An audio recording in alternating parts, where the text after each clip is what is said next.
Hi friends, இன்றைக்கி நல்ல சுல்லுன்னு ஒரு சட்னி பண்ணுவோமா? பச்சை மிளகா சட்னி தாங்க. இதுக்கு பெயர் வந்து தேய்ச்சா. அதை எப்படி பண்ணலான்னு பார்க்கலாம். மண் சட்டி பாத்திரத்தில் பண்ணால் நல்லா இன்னும் டேஸ்ட்டாகவே வரும். அதில் 2 ஸ்பூன் வேர்க்கடலை, 1 ஸ்பூன் எள்ளு, கொஞ்சம் எண்ணெய் ஊற்றி நல்லா ஃப்ரை பண்ணி எடுத்துக்கோங்க. இல்லை 10 பல்லு பூண்டு, கொஞ்சம் ஒரு கொத்து கருவேப்பிலையும் போட்டு அதையும் தனியாக எடுத்து வச்சுக்கோங்க. ஒரு 100 கிராம் பச்சை மிளகா எடுத்துருக்கேன். உங்களுக்கு எவ்வளோ தேவையோ அதை எடுத்துக்கோங்க.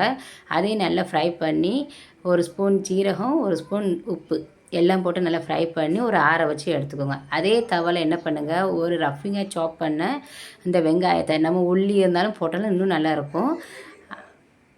2 ஸ்பூன் பெருங்காயத்தூளையும் போட்டு நல்ல மிக்ஸி ஜாரில் கொரகொரப்பாக அரைச்சிட்டு வந்துக்கோங்க. இது சட்னி ரெடி ஆகிட்டுங்க. இதுக்கு மேலே ஒரு கிண்ணத்தில் எடுத்து வச்சு ஒரு லெமன், அரை லெமன் எடுத்து நல்லா புழிஞ்சி நம்ம தட்டில் வச்சு சர்வ் பண்ணலாம். இது நீங்கள் சுடு சாதம், சப்பாத்தி, ரொட்டி, நான், பாக்கரி ரொட்டி, அரிசி ரொட்டி, பழைய சாதத்தை கூட நீங்கள் வச்சு கூட சாப்பிட்லாம். அவ்வளோ சூப்பராக இருக்குங்க. இன்றைக்கி நான் சப்பாத்தி தான் போட்டிருந்தேன். அது கூட தான் வச்சு சாப்பிடுவேன். அந்த ரஃபிங்காக வெட்டின வெங்காயத்தை வந்து கூட வச்சு சாப்பிட்றதுக்கு தான் பண்ணேன். இது கூட அரைக்கிறதுக்கு இல்லைங்க.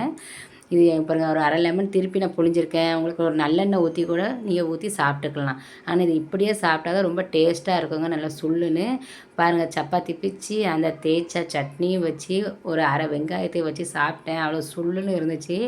சாப்பாடு எங்கே போகுதுன்னே தெரியாது. நீங்களும் வந்து ட்ரை பண்ணி எனக்கு சொல்லுங்கள். தேங்க்யூ. பாய்.